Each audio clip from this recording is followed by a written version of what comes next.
அன்பின் பரலோக பிதாவே, இந்த அருமையான வேலைக்காக நன்றியோடு ஸ்தோத்திரிக்கிறோம், துதிக்கிறோம், வாழ்த்துகிறோம். ஆண்டவரே, இந்த சாயங்கால வேலை இந்த வேத பாடத்துக்கு கர்த்தர் ஆசீர்வதிங்க. விசேஷமாக ஆவி ஆத்மா சரீரம் என்ற காரியத்தை குறித்து படித்து கொண்டிருக்கிறோம். தொடர்ந்து இந்த வேத பாடத்தை நாங்கள் கவனித்து கேட்டு அதை புரிந்து கொள்ள வேண்டிய கிருபை கர்த்தர் கொடுக்க முடியாத மனக்கங்களை திறக்க முடியாது செபிக்கிறோம். ஒவ்வொரு பகுதியும் கர்த்தர் பொருட்படுத்த ஆசீர்வதி இயேசுவின் நாமத்தில் வேண்டிக் கொள்கிறோம் பிதாவே, ஆமென். கடந்த சில நாட்களாக நம்முடைய வேத பாடத்திலே ஆவி ஆத்மா சரீரத்தை குறித்து படித்து கொண்டிருக்கிறோம்.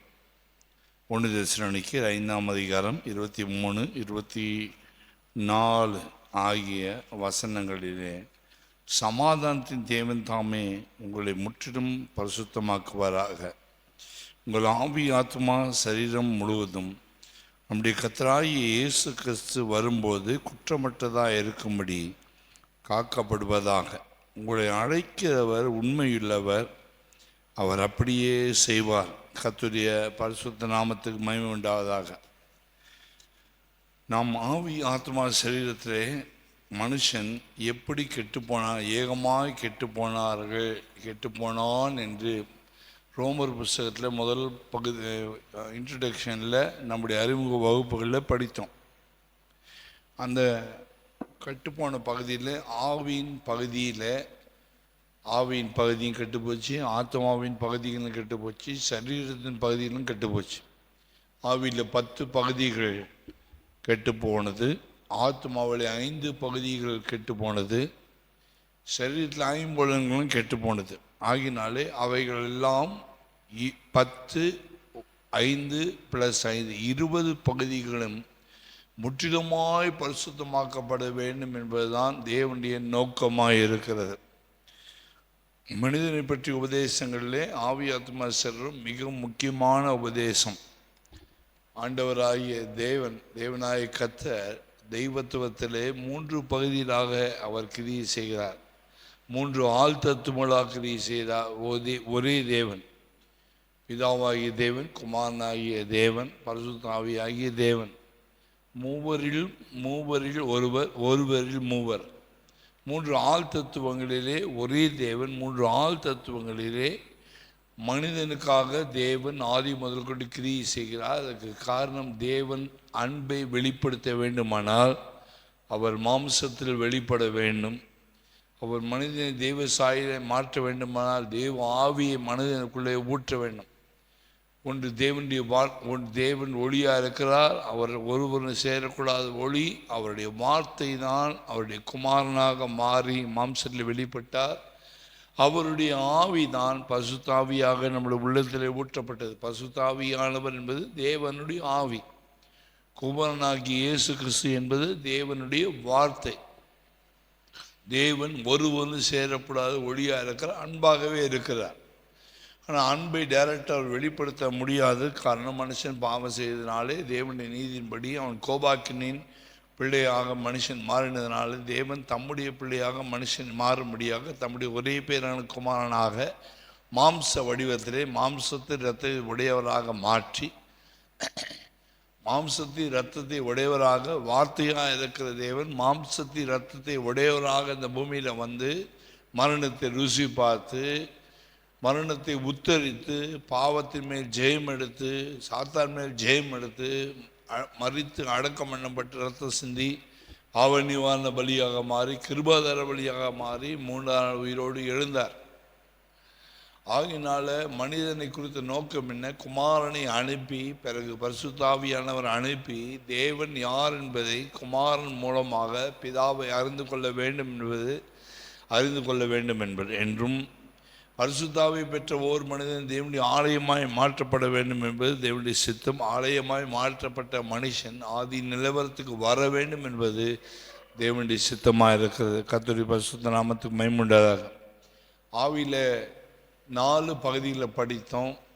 முதலாவது பகுதி சிந்தை கெட்டு போனது. சிந்தையை எப்படி தேவனுக்கு கேட்ட சிந்தை, தேவனுக்கு ஏதுவல்லாத, தேவனுக்கு பிரியமில்லாத சிந்தைகள் என்னென்ன இருக்கிறது என்பதை பிரித்து படித்தோம். ரெண்டாவது தேவ சித்தம் என்ன, சித்தத்தை குறித்து படித்தோம். ஆவியில் சித்தம் என்ற பகுதி இருக்குது. தேவனுக்கு ஒப்பு கொடுக்குற பகுதி ஒன்று இருக்குது, சாத்தானுக்கு ஒப்பு கொடுக்குற பகுதி. தேவ சித்தம், மனுஷ சித்தம், சுய சித்தம், மற்றவர்களுடைய சித்தம், இது எல்லாவற்றை குறித்து பகுத்து பிரித்து படித்து இந்த சித்தமானது தேவனுக்கு ஏற்றவைகளாக இருக்க வேண்டும், பரிசுத்தமுள்ளதாக இருக்க வேண்டும், ஜெயமுள்ளதாக இருக்க வேண்டும் என்று படித்தோம். மூன்றாவது கெட்டுப்போன பகுதி அறிந்து கொள்ளுதல். தேவனை அறிகிற, பரிசுத்தரை அறிகிற அறிவே அறிவு என்ற நீதிமொழிகள் 9ஆம் அதிகாரம் 10ஆம் வசனத்தில் வாசித்தோம். ஆண்டவர் அறிகிற அறிவில் நமக்கு ஒரு தெளிவு உண்டாக வேண்டும் என்று ஒன்றான மெய்தேவனாகி உண்மையின் அனுப்பின குமாரனாகி இயேசுவை அறிவதும் நித்திய ஜீவன் யோவான் 17:3 வாசிக்கிற வசனத்தின்படி நல்ல காரியங்களை அறிய வேண்டும், நன்மை அறிய வேண்டும், தீமை அறிய போகக்கூடாது என்று சொல்லி அறிவின் பகுதி கெட்டு போனதுனால மனிதன் தேவனை விட்டு தூரமாய் போனான். தேவனை அறியும் பொழுது நித்திய ஜீவனை பெற்றுக்கொள்ளுகிறான், நித்திய ஜீவனுக்கு பங்காளியாய் மாறுகிறான் என்பதை நாம் படித்தோம். அறிவு என்ற பகுதி சுத்தமாக இருக்க வேண்டும், பரிசுத்தமானதை அறிய போக வேண்டும், கெட்ட காரியங்களை அறிய போகக்கூடாது, மாம்சத்துக்கு ஏற்ற அறிவை நம்ம கற்றுக்கொள்ளக்கூடாது, ஆசை இச்சைகளுக்குரிய காரியங்களை மனதில் ஏற்றக்கூடாது. காரணம், அவைகள் நம்முடைய அறிவின் பகுதியை அப்படியே கரைப்படுத்தி விடும். ஆகையினால அறிவு என்ற பகுதி மூன்றாவது பகுதி. ஸோ தவறான காரியங்களை படித்திருப்போமானால், தவறான காரியங்கள் நம்முடைய அறிவில் ஏறி இருக்குமானால், உலகப்பிரகமான அறிவு இருக்குமானால், அவை எல்லாவற்றையும் நாம் சுத்திகரித்து தூக்கி எறிந்து போட்டு தேவனுக்கேற்ற அறிவு, பரிசுத்தத்தை குறித்த அறிவு, ஜெயத்தை எடுப்பதற்கு வேண்டிய அறிவை பெற்றுக்கொள்ள வேண்டும். அறிகிறதுக்கு நமக்கு தெளிந்த புத்தி, தெளிந்த மனக்கண்கள், பிரகாசமுள்ள மனக்கண்கள் வேண்டும் என்று எபேசியர் நிருபத்தில் பவுல் ஜெபிக்கிறார். இது மூன்றாவது பகுதி, இது பரிசுத்தமாக்கப்பட வேண்டும். நான்காவது பகுதியை குறித்து படித்தோம், அது புரிந்து கொள்ளுதல். புரிய வைக்கிறவன், புரிந்து கொள்ளுகிறவன். நல்ல காரியங்களை புரிந்து கொள்வது மிகவும் கடினம், கெட்ட காரியங்களை புரிந்து கொள்வது மிகவும் சுலபம். இந்த நாட்களில் பரலோக ராஜ்யத்தில் பிரவேசிக்க வேண்டுமென்றால் இந்த வழியானது மிகவும் குறுகின வழி, நெருக்கமான வழி, கஷ்டமான வழி. அந்த பாதையில் கடந்து எல்லாரும் போக முடியாது, அது புரிந்து கொள்ள வேண்டும். ஒட்டகத்தின் ஊசியில் நுழைவதை விட பரலோகத்துடைய வாசல்குள்ளே நுழைவது அவ்வளோ கடினமான பாதை. நிந்தைகள், அவமானங்கள், பாடுகள், துக்கங்கள், வேதனைகள் இதெல்லாம் கடந்து போனால் தான் ஒரு மனிதன் தேவபக்திக்கு ஏற்ற அடையாளத்தோடு நடப்பானியானால் அவன் பரலோக ராஜ்யத்தில் பிரவேசிக்க முடியும். அதை புரிந்து கொள்ளுகிறவர்கள் கொஞ்சம் பேர் தான், புரிந்து கொள்ளாதவர்கள் அநேகம் பேர். இன்றைக்கி கர்த்தருடைய வருகையை பற்றியோ, சபையை குறித்தோ, இல்லை எழுப்புதலை குறித்தோ, இல்லை பரிசுத்தாவை குறித்தோ பேசினா அவங்க புரிஞ்சுக்கிறது கிடையாது. அது தேவ ஆவியானவரால் கொடுக்கப்படுகிற காரியம். தேவனுடைய ஆவி ஒரு மனுஷனுக்கு முன்னத்துமானால் தேவனுடைய ஆவியானவர் அதை புரிய வைப்பானால் அப்போ தான் புரிந்து கொள்ள முடியும். நல்ல காரியங்களை புரிந்து கொள்ள கர்த்தர் கிருபை தர வேண்டும், வசனத்தை புரிந்து கொள்ள கிருபை தர வேண்டும், பரிசுத்த ஆவியானவர் புரிந்து கொள்ள கிருபை தர வேண்டும், மாம்சத்தில் வெளிப்பட்ட தேவகுமாரனை புரிந்து கொள்ள உதவி செய்ய வேண்டும், மனிதனை குறித்து புரிந்து கொள்ள உதவி செய்யணும், உயிர்த்தெழுதலை குறித்து புரிந்து கொள்ள உதவி செய்யணும், அவருடைய பாடுகளை குறித்து அறிந்து கொள்ள உதவி செய்ய வேண்டும், குமாரனாகிய இயேசு கிறிஸ்துவை புரிந்து கொள்ள கர்த்தர் உதவி செய்ய வேண்டும். இந்த புரிந்து கொள்ளுதல் சரியான விதத்தில் இருக்குமானால் தேவனைப் போலவே தேவன் எப்படி இருக்க அவருக்கு ஒப்பாக இருப்போம் என்ற புரிந்து கொள்ளுதல் வருமானால் அந்த நம்பிக்கை நம்மை பரிசுத்தமானாக மாற்றிவிடும். குறைகள் வரலாம், தவறுகள் வரலாம், தடுமாற்றம் வரலாம், ஆனால் பாவம் செய்யாதபடிக்கு நம்ம பார்த்து கொள்ளக்கூடிய கிருபை எப்படி கிடைக்குன்னா, தேவன் பரிசுத்தராக இருக்கிறது போல நானும் பரிசுத்தராக இருக்க வேண்டும் என்கிற வாஞ்சி, அந்த புரிதல் யாருக்கு இருக்குதோ அவன் தன்னைத்தானே அவன் காத்து கொள்ளுகிறான். அவள் சுத்தமுள்ளவனாக இருக்கிறப்போ தன்னைத்தானே பரிசுத்தப்படுத்தி கொள்ளுகிறான். ஒவ்வொரு நிமிஷமும் தன்னை தாழ்த்தி அழுது தன்னை சுத்திகரித்து கொள்ளுகிறான். அவனுடைய சிந்தையிலோ, அவனுடைய எண்ணங்களிலோ, அவனுடைய கண்களிலோ, அவனுடைய காதுகளிலோ, அவனுடைய நடக்கையிலோ, அவனுடைய காரியங்கள் ஏதாவது தவறு வருமானால் உடனே அதை சீர்படுத்தி 10 கட்டளை உடைக்காதபடிக்கு தன்னை ஜாக்கிரதையாக காத்து கொள்ளுகிறான். அதுதான் புரிந்து கொள்ளுதல். பரலோகத்தை குறித்து புரிந்து கொள்ளுதல், சீயோனை குறித்து புரிந்து கொள்ளுதல், புதிய சிலைமை குறித்து புரிந்து கொள்ளுதல், புதிய வானத்தை குறித்து புரிந்து கொள்ளுதல், புதிய பூமியை குறித்து புரிந்து கொள்ளுதல், பூமியின் கடைசி நாட்களில் வரப்போகிற அந்தி கிறிஸ்து யார் என்பதை புரிந்து கொள்ளுதல், கள்ளத்திற்கு யார் என்பதை புரிந்து கொள்ளுதல், இனி வரப்போகிற கெட்ட சூழ்நிலை எல்லாம் தாண்டி கெட்ட மோசமான விசுவாசத்தை விட்டு வழிவு போகிற ஒரு காலம், தேவனுடைய அன்பை விட்டு விலகி போகிற ஒரு காலம், பாவம் தலைவிரிச்சி ஆடுகிற ஒரு காலம், அநேகருடைய அறிவு ஆண்டவரை விட்டு விலகி போகிற ஒரு காலத்தில் ஜாக்கிரதையாய் இவைகளை கடைசி நாட்களில் பொல்லாத காலங்கள் வரும். கடைசி காலங்களில் பொல்லாத நாட்கள் உண்டாகும். அப்போ மனுஷர் எப்படி இருப்பாங்க? தற்பிரியராய், பணப்பிரியராய், சுகோபோக பிரியராக இருப்பாங்க. தாய் தாப்பனை கணமன்னவராக இருப்பாங்க. பக்தியுடைய வேஷத்தை வெளியே போட்டு அதனுடைய பலனை மறுதளிக்கிறார். இப்படிப்பட்டவர்களை விட்டு விலகுகின்ற தீமோத்தி பவுல் எழுதுகிறார். புரிந்து கொள்ளுதல் நம்மை ஜாக்கிரதையாய் பாதுகாத்துக்கொள்ள உதவி செய்யும். 4 பகுதியில் படித்தோம். சிந்தை, சித்தம், அறிவு, புரிந்து கொள்ளுதல். 5வது பகுதி இன்னைக்கு நாம் படிக்க போகிறோம். அந்த 5வது பகுதி ஞாபகம். ஞாபகம் பகுதி. ஞாபகம் என்பது ஒரு ஸ்டோர் ரூம். ஒரு மெமரி கார்டில் எப்படி செல்ஃபோனில் ஸ்டோர் பண்ணுறாங்களோ, ஒரு ஹார்ட் டிஸ்கில் எப்படி கம்ப்யூட்டரில் ஸ்டோர் பண்ணுறாங்களோ, நம்முடைய மெமரி ஞாபகம் என்ற பகுதியில் நிறைய காரியம் ஸ்டோர் ஆகும். கம்ப்யூட்டரில் கொஞ்சம் காரியம் நிறைய ஸ்டோர் ஆச்சுன்னா அதை டெலீட் பண்ணுறோம், ஸ்க்ராப்பில் தூக்கி போடுறோம், டஸ்ட்பினில் தூக்கி போடுறோம். அதுபோல் த்ராஷ் என்று சொல்லி த்ராஷ் பண்ணி விடுறோம். அதுபோல் செல்ஃபோனில் சில காரியங்கள் ஸ்டோர் ஆகிடுச்சுன்னா நிறைய ஸ்டோர் ஆச்சுன்னா செல்ஃபோன் அசையாது, ஓடாது. நிறைய ஸ்டோர் ஆச்சுன்னா சில வேண்டாத காரியங்களை தூக்கி எறிகிறோம், டெலீட் பண்ணுறோம், தூக்கி எறிகிறோம். அது இல்லாதபடி ஆக்கிடும். சில ஆப்பை எடுத்துடுறோம். ஃபேஸ்புக்காக இருக்கட்டும், யூடியூபாக இருக்கட்டும், ஸ்டோர் பண்ணி வச்சுருக்க அநேக காரியங்கள் நம்முடைய செல்ஃபோனை ஓடாதபடிக்கு ஸ்டாப் பண்ணிடும். நம்முடைய வாழ்க்கையில் கூட நிறைய தேவையில்லாமல் காரியங்கள்லாம் நம்முடைய மூளையில் ஸ்டோர் பண்ணிகிட்டே வந்தோம்னா யாரையும் நம்மளால் மன்னிக்க முடியாது. பழைய பாவங்கள் அப்படியே ஸ்டோர் ஆகும். சிலருக்கு மன்னிப்பு கேட்டிருப்பாங்க, கர்த்தர் மன்னிச்சிட்டு இருப்பார். தாழ்த்தி இருப்பாங்க, கர்த்தர் கிருபை கொடுத்துருப்பார்.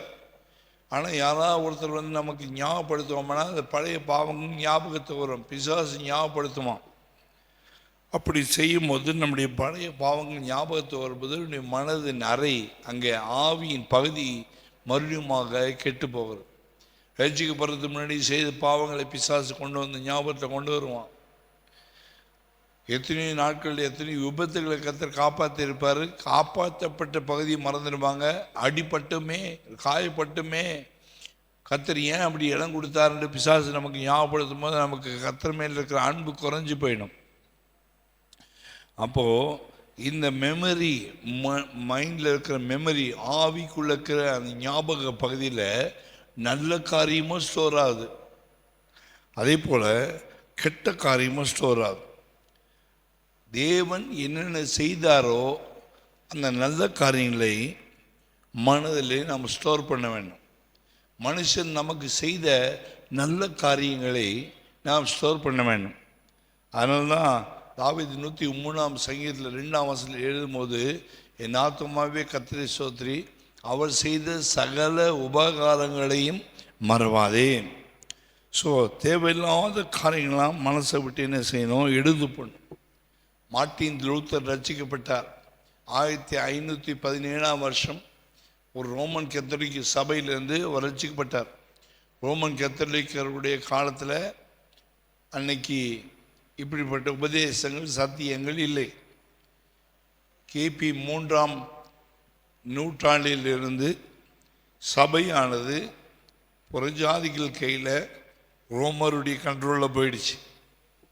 யோவான் அப்போஸ்தலன் கிபி 99-100களில் மரித்து போனார். 100 ஆண்டுகளுக்கு கடைசி பகுதியில் மரித்து போனார். இயற்கையான மரணம். அப்போஸ்தலனாகிய யோவான் மரித்து போனார். அதுக்கு பிறகு ஓரளவு அந்த சபை அந்த பழைய காலத்தில் எழுப்பதில் நடந்து கொண்டு போனாலும் அந்த அப்போஸ்தல முற்பிதாக்கள், அப்போஸ்தல பிதாக்கள், இந்த உபதேசத்தை ஸ்தாபித்த பிதாக்கள், முதலாம் நூற்றாண்டு வேதத்தில் இருக்கிற புதிய ஏற்பாட்டில் உள்ள அப்போஸ்தல பிதாக்கள் அவர்கள் மரித்து போன 12 அப்போஸ்தலர் மரித்து போன பிறகு சபையில் குழப்பம் உண்டாயிற்று. சபை சரித்திரம் அது பெரிய சப்ஜெக்ட், அதை குறித்து நான் பேச விரும்பலை. காலங்கள் ரோமர்கள் அப்பொழுது அரசாண்டாங்க. ரோமர்கள் அரசாண்ட போது அப்பொழுது ரோமர்கள் ரட்சிக்கப்பட்ட கிறிஸ்தவர்களை, அபிஷேகம் பண்ணப்பட்ட கிறிஸ்தவர்களை, பெந்தெகோஸ்தே சபையினரை ரொம்ப உபத்திரத்துக்குள்ளே நடத்தினாங்க. வேறு கள்ள உபதேசங்கள் பக்கபடியாக நுழைந்தது. பல விதமான உபதேசங்களை தாறுமாறாய் கொண்டு வந்தார்கள். மாம்சத்தில் வெளிப்பட்ட தேவகுமாரனை கூட மறுதளிக்கிற ஒரு கூட்டம் வந்தது. அதுக்கு பிறகு ஒரு 3 நூற்றாண்டுகள் வரைக்கும் சரியாக போய் 3ஆம் நூற்றாண்டில் கடைசியில் கான்ஸ்டான்டின் என்ற ஒரு மன்னர் வந்தபோது அவருடைய ஒரு முக்கியமான ஒரு யுத்தத்துக்கு கடந்து போக வேண்டியதாக இருந்துச்சு. துருக்கிக்கு விரோதமாக யுத்தம் பண்ண போகும்போது ஜெயிக்க முடியாது என்று அநேகர் சொன்னார்கள். கான்ஸ்டான்டின் மன்னருடைய தாயார் ஒரு ரகசிய கிறிஸ்தவளாக இருந்தவள். அவள் சொன்னாள், இந்த யுத்தத்தில் ரோம மன்னனாகிய நீ ஜெயிக்க வேண்டுமானால், கான்ஸ்டான்டின் மன்னனாகிய நீ ஜெயிக்க வேண்டுமானால் மகனே, இந்த சிலுவை அடையாளத்தை நீ முன்னாடி வைத்து கொண்டு போ. எங்கே போனாலும் சிலுவை எடுத்துக்கொண்டு போ. உன்னோடுக்குள்ள வர்ற போர் வீரர்கள் எல்லார் கையிலையும் சிலுவை இருக்கட்டும். சிலுவை இல்லாமல் உனக்கு ஜெயம் இல்லை என்று சொன்னார். ஆகினால எந்த ரோம மன்னர்கள் அதுக்கு முன்னாடி கிறிஸ்துவர்களை கொடுமைப்படுத்தி வெட்டினார்களோ கொலை செய்தார்களோ அவர்கள் என்ன செய்தார்கள்? ரோம மன்னராகி கான்ஸ்டான்டின் காலத்தில் சிலுவை எடுத்துக்கொண்டு போய் அந்த பயங்கரமான யுத்தத்திலே அவன் ஜெயத்தை பெற்றான்.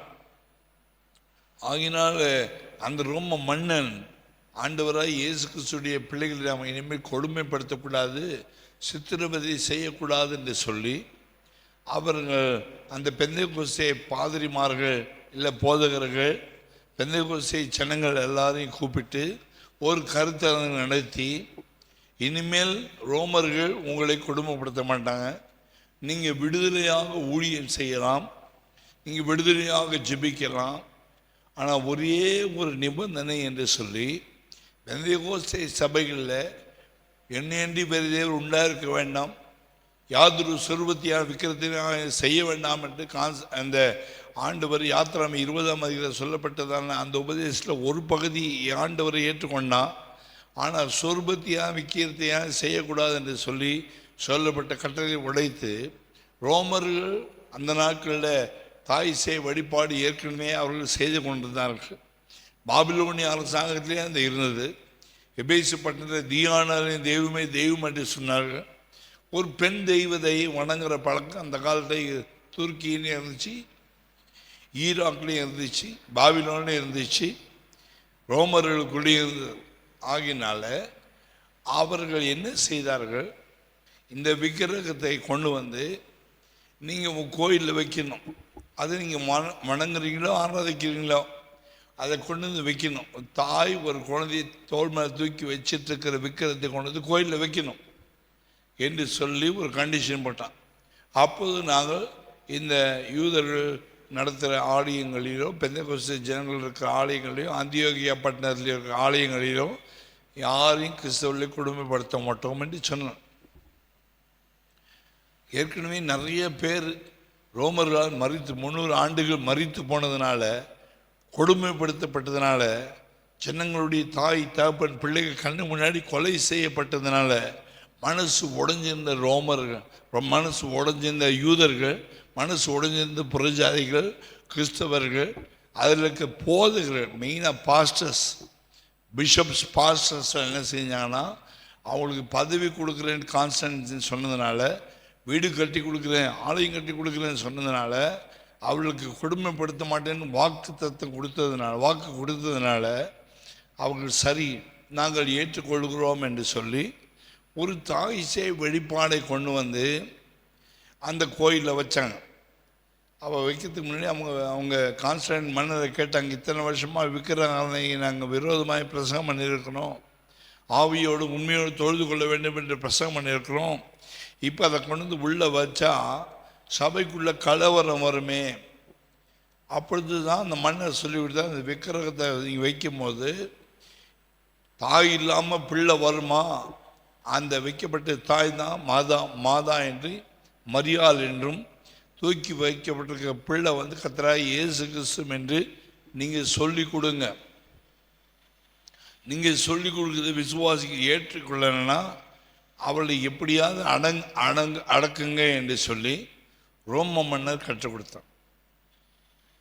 அப்பொழுது சபை பணத்துக்காகவும் கௌரவத்துக்காகவும் சபை போதகர்கள் ஆதி முதல் கொண்டு கற்றுக் கொடுத்ததான விசுவாசத்தை விட்டு அதுக்காக போராடாமல் விசுவாசத்தை விட்டாங்க.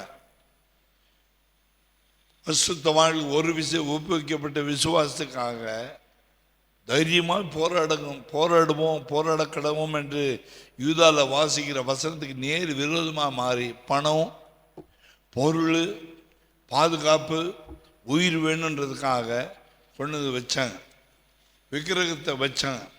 விக்கிரகம் பெந்தைக்கோஸ்தே கோயிலில் வந்துச்சு. அப்பொழுது ஜனங்க அந்த விக்கிரகாரனை எப்படி செய்யலாம் என்று நீங்கள் இதை கற்றுக் கொடுத்தீங்களே பாஸ்டர், போதகராகி நீங்கள் கற்றுக் கொடுத்தீங்களே, நீங்கள் இப்படி விற்கிறத கொண்டு கோயிலில் வைக்கலாம் என்று கேட்டதுக்கு தான் ஜனங்க என்ன செய்தார்கள், கேட்ட கேள்விக்கு அந்த மெய்ப்பன் இல்லாவிட்ட போதகர், அந்த பாஸ்டர்னு சொல்லப்படுறவர் தன்னை சேஃப்கார்ட் பண்ணுறதுக்காக கேள்வி கேட்குற அத்தனை அடக்கும் முறையில் கொண்டு வந்து வைத்து குண்டுகளை வச்சு அடித்து அநேக விசுவாசிகளை கொன்றவர்கள் ரோமர்கள் கொன்னதை விட பாஸ்டர்ஸ் போதகர்கள் கொன்னது அதிகம். நிறைய ரத்தம் சிந்தப்பட்டது. இவனுடைய சொகுசு வாழ்க்கைக்காக விசுவாசிகள் ரத்தம் சிந்தப்பட்டது. இவனுடைய பாதுகாப்புக்காக ரோம மன்னர்கள் சேர்ந்துக்கிட்டதுனால அநேகருடைய ரத்தம், அநேகருடைய ஜீவன் பிரிஞ்சு போனது. இது கருப்பு ஒரு காலம், கருத்த காலம், இருண்ட ஒரு காலம், கருப்பான ஒரு புள்ளி வச்ச ஒரு காலம். கிறிஸ்தவ வாழ்க்கையில் அநேக கிறிஸ்தவர்களுக்கு அழுகையை கூக்குறோம், வீடு வீடாக அழுது போராடி கதிரி பிள்ளைகள் மறிக்கிறது, புருஷன் மறிக்கிறது, மனைவி மறிக்கிறது பார்த்த ஒரு காலம். கட்டி காத்த சபையே தங்களுடைய விசுவாசிகளை, தாயே தன் பிள்ளைகளை கொலை செய்த காலம், தாய் போன்ற சபை தன் பிள்ளைகளை வெட்டி கொலை செய்த ஒரு காலம். அந்த வைக்கப்பட்ட விக்கிரகம் வந்து புதுசாக வந்த விக்கிரகம் கிடையாது. அது ஆதிகம் 10ஆம் அதிகாரத்தில் சொல்லப்பட்டிருக்கிறதானே நிம்ரோது என்கிறவனை சொந்த தாய் தன் பையனை, நிம்ரோது என்ற தாய் பேர் செமிராமிஸ் என்கிறதான அது தாய் ஈராக்கில் வாழ்ந்தவங்க, பாபிலோனில் வாழ்ந்தவங்க, மெசொப்பொத்தேமியாவில் வாழ்ந்தவங்க, நோவாவுடைய பேழை கரை ஏறின பிறகு 9ஆம் அதிகாரம் 10ஆம் அதிகாரம் தாண்டி கடவுளை பார்க்க வேண்டும் என்று சொல்லி ஒரு மனிதனை பார்த்தார்கள். அந்த மனுஷன் பேர் நிம்ரோஸ். அவன் பலத்த வேட்டைக்காரனாக இருந்தான். நீங்கள் இருந்தால் அந்த உலகத்தை காப்பாற்றலாம். காண்டாமிருகத்தை பிடிச்சி வாயை கிழிச்சிடுவான், யானை அடக்கிடுவான். பயங்கரமான பலத்த வேட்டை, கர்த்தருக்கு முன்பாக பலத்த வேட்டைக்காரன். அங்கே 10ஆம் அதிகாரம் ஆதிகாமத்தில் வாசிக்கிறோம். அந்த பலத்த வேட்டைக்காரன் அவனுடைய தகப்பனார் இறந்து போயிட்டார். ஆனால் அவனை கடவுளாக ஜனங்க வணங்க ஆரம்பித்தாங்க. அப்படி வணங்க ஆரம்பிக்கும் போது அந்த தாய் அவனை விவாகம் பண்ணினாள். நான் கடவுளை விவாகம் பண்ணிக்கிறேன்னு சொல்லி செமிராமிஸ் அந்த நிம்ரோதுடைய தாய் நிம்ரோதை விவாகம் பண்ணினாள். கர்த்தருடைய பரிசுத்த நாமத்துக்கு மகிமை உண்டாவதாக. இந்த செமிராமிஸ் விவாகம் பண்ணின போது தன் மகன் மூலமாக தாய் கர்ப்பவதியானாள். கர்ப்பவதியான போது ஆண்டவர் நிம்ரோதை அடித்தார்.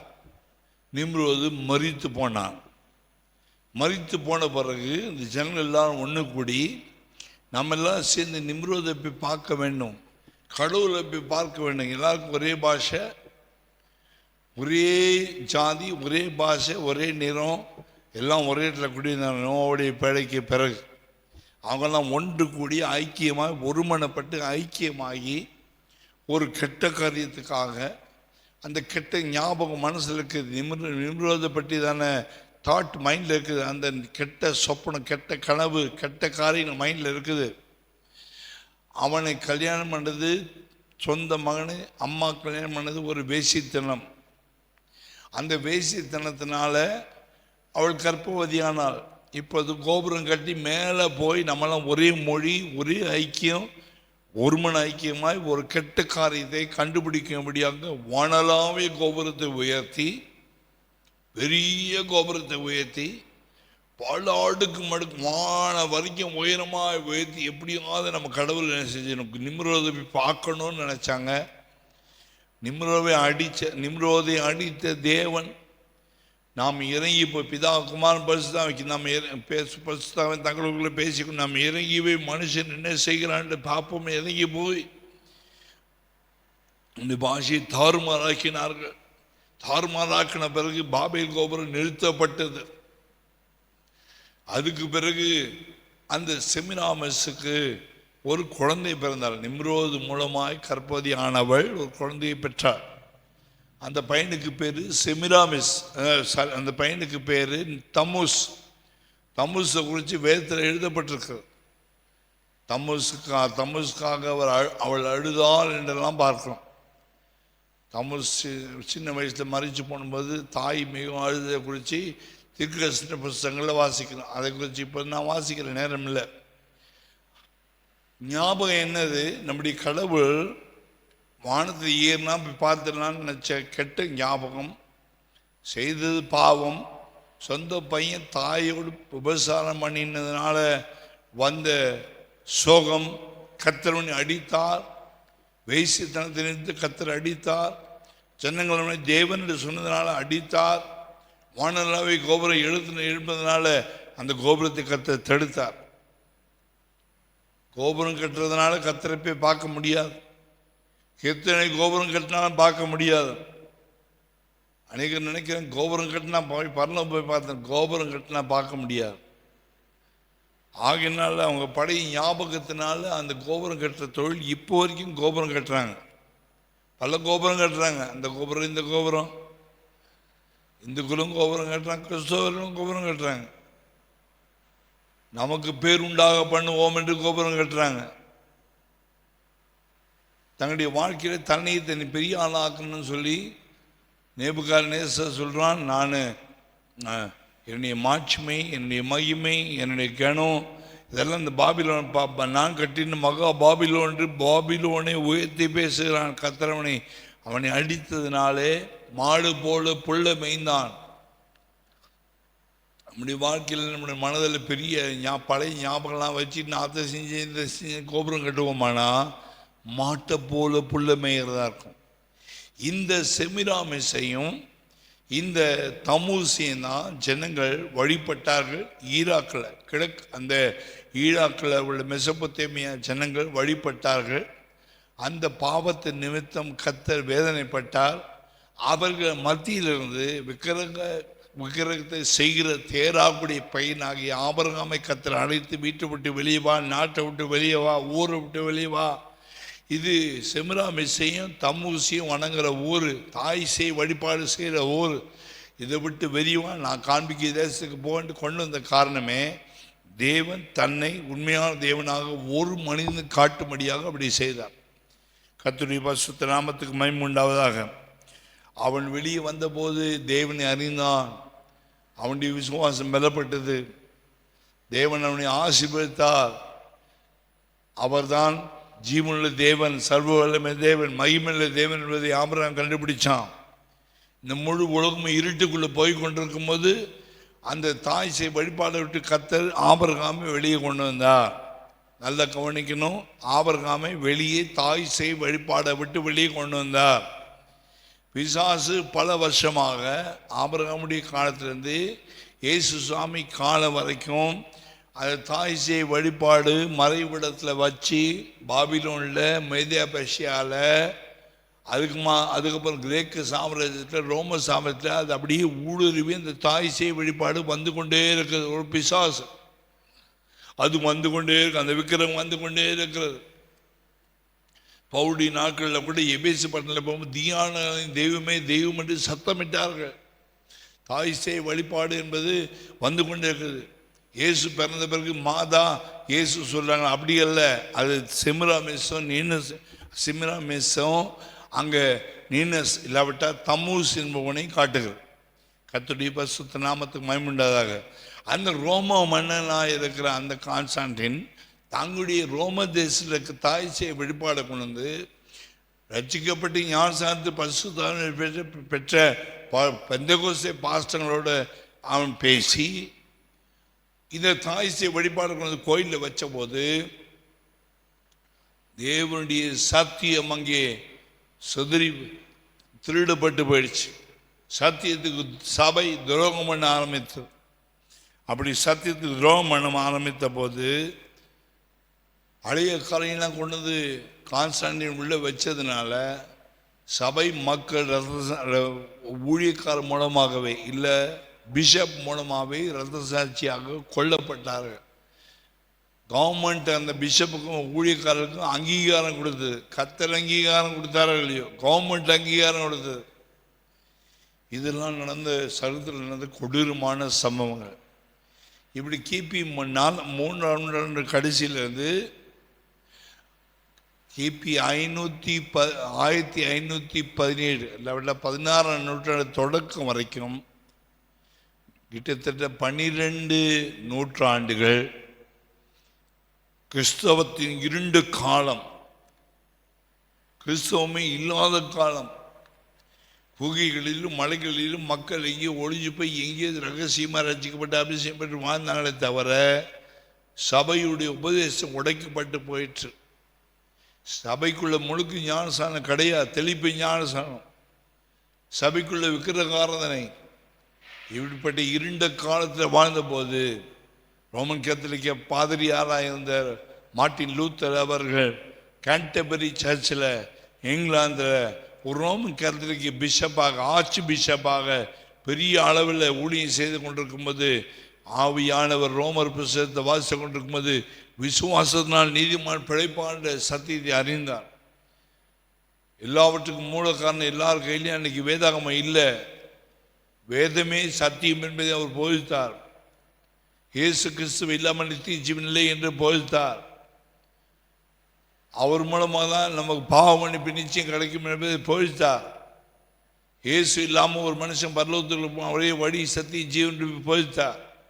அப்போ ரோமன் கத்தோலிக்க மார்க்கம் இல்லாவிட்டால் செமிராமிசியம் நினசியம் இல்லை செமிராமிஸ் தமுசியம் வணங்கி கொண்டிருக்கிற மார்க்கமானது 12 வருஷம் வளர்ந்து பெரிய மார்க்கமானது ஒரு ரோமன் கத்தோலிக்க மாதிரியாக தன்னை விட்டு பிரிந்து உண்மையான இயேசு கிறிஸ்துவை வெளியே கொண்டு வர்றாருன்னு தெரிஞ்ச உடனே அவரை கொல்லுவதற்கு திட்டம் போட்டு அவரை அடித்து கொல்றதுக்கு ஊர்லாம் துரத்துன போது அவர் காடுகளில் மலைகளில் ஏறி குன்றுகளில் போய் காட்டு மிருகம் பற்றியில் குடியிருந்து தன்னை பாதுகாத்து கொண்டாடி பாதுகாத்து கொண்டதுக்கு முன்னாடி 95 தீசிஸ் இல்லை 95 பெரிய கருத்து படிவங்களை எழுதி 95 விதமான கருத்துக்களை எழுதி சபையுடைய வாசலில் போர்டில் ஒட்டி வச்சுட்டு ஓட்டிட்டார்.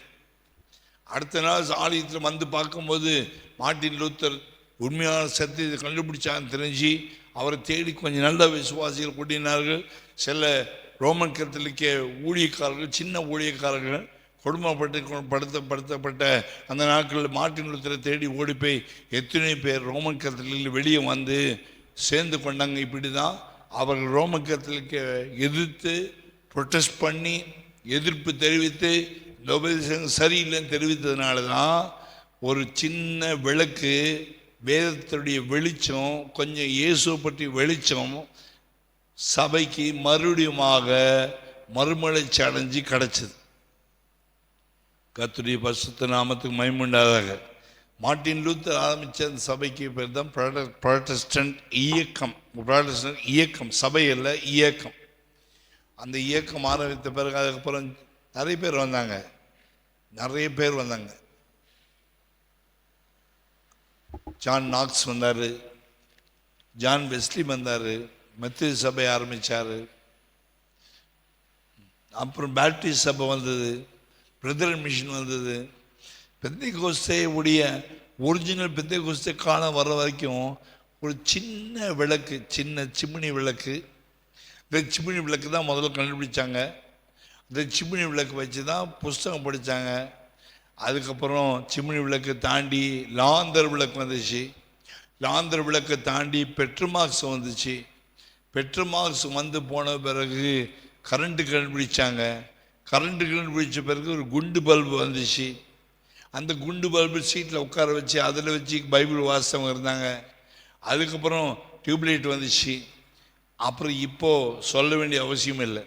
அப்போ சின்ன ஒரு சிம்னி விளக்குல இருந்தால் பெந்தைக்கோஸ்தே சபையை திரும்பவும் ஓப்பன் பண்ணி, ஒரு மார்ட்டின் லூத்தர், ஒரு ஜுவிங்லி, ஒரு ஜான் நாக்ஸு, ஒரு ஜான் வெஸ்லி, அப்புறம் ஒவ்வொரு சபைகளாக கர்த்தர் உண்டாக்கி 1895 ஒரு பெரிய ஒரு மாநாடு நடத்தினாங்க. அதில் ஒரு எழுப்புதல் நினைச்சு அந்த எழுப்புதல் வந்து சும்மா உட்காந்து வேதம் வாசித்தாங்க. வேல்ஸ் பட்டணத்தில் ஒரு மனுஷன் உட்காந்து, என்னை வளையும் ஆண்டவரே, ஜனங்களை வளையும். ஜனங்கள் கொடுமையாக இருந்தாங்க, குத்துறது வெட்டுறது கொலை பண்ணுறதுனாங்க. என்னை வளையும் ஆண்டவரே ஜெபித்த அந்த மனிதன் ஜெபத்தினால திடீர்னு ஒரு எழுப்புதல் பத்துச்சு வேல்ஸ் பட்டணத்தில். அதுக்கு பிறகு அங்கே அசுசா ஸ்ட்ரீட்டில் ஒரு எழுப்புதல் உண்டாச்சு. அந்த எழுப்புதல் உண்டான போது கிட்டத்தட்ட எத்தனையோ வருஷங்கள் ஜபத்துட்டு யாரும் எந்திரிக்கல. 7 வருஷமாக இந்த ஜபம் நினைச்சு அப்படி பனிப்பொழிவு போல கர்த்தருடைய பிரசன்னம் உள்ள வரும், தொட்டு பார்க்க முடியும். அற்புத அடையாளங்கள் அப்படி சும்மா மாணவரை நடக்க ஆரம்பிச்சு. 19ஆம் நூற்றாண்டு முடிவில் தான் எலக்ட்ரிக் பல்பு எரியிற மாதிரி பெந்தைக்கோஸ்தே இயக்கம் எரிய ஆரம்பிச்சது. அப்படி ஆரம்பித்த போது இந்தியாவில் பூனாவில் பண்டித ரபாம்பாய் இருந்தாங்க. அவங்களுக்கு கர்த்தர் தொட்டார். இப்படி கொஞ்சம் ஆத்மாக்களை தொட்டு தான் மெட்ராஸ் பெண்டிகாஸ்ட் அசெம்பிளி வந்துச்சு. அதுக்கு பிறகு சில இயக்கங்கள் ஆரம்பித்து அவங்க ஊழியம் செய்தாங்க. மிஷினரிமார்கள் வந்தாங்க, பிரிண்டிங் ப்ரெஸ் கொண்டு வந்தாங்க, ஹாஸ்பிட்டல் கட்டினாங்க, ஸ்கூல்ஸ் கட்டினாங்க, காலேஜ் கட்டினாங்க. அதுக்கப்புறம் தான் 1923 இலங்கையில் இந்த இலங்கை பெந்தைக்கோஸ்தே சபை பால ஆரம்பித்தார். 1936 தான் இங்கே இந்தியாவுக்கு கேரளாவுக்கு போய், அதுக்கு பிறகு கன்னியாகுமரிக்கு போய், அதுக்கு பிறகு தூத்துக்குடி போய் மயிலாப்பூருக்கு வந்தார். அதுக்கப்புறம் தான் ராயப்பூரில் சபை ஆரம்பித்தார். இப்போ நிறைய சபைகள், நிறைய உபதேசங்கள், நிறைய வசனங்கள், சத்தியங்கள். இன்றைக்கி எங்கே பார்த்தாலும் அபிஷேகம் பெற்றுக்கிறாங்க, அந்நிய பாஷை பேசுகிறாங்க, மொழிக்கு ஞானம் எடுக்கிறாங்க. இதுக்கு எல்லாத்துக்கும் ஒரு மூல காரணம் யாருன்னா, அதை தாய்சே வழிபாடு அடித்து உடைச்சவர் யாருன்னா மார்ட்டின் லூத்தர். இதெல்லாம் நாங்கள் சபை 12 நூற்றாண்டுகள் கெட்ட ஞாபகத்துக்குள்ளே இருந்துச்சு. இந்த கெட்ட ஞாபகத்தை உடைச்சி எடுத்து அந்த வழிபாடு, விக்கிரகத்தின் வழிபாடு வேண்டாம் என்று சொல்லி அதை விட்டு விலகி வர்றதுக்கு 16, 17, 18, 19 400 வருஷங்கள் ஆண்டவர் பங்காக வகை வகையாக மாற்றி தான் இன்றைக்கி நம்ம விடுதலை ஆராதிக்கிறோம், அந்நிய பாஷை பேசுகிறோம், ஏன் அசைகிறோம், ஆவியில் நிரம்புகிறோம். அதெல்லாம் கிடையாது, ரொம்ப வருஷம் கிடையாது.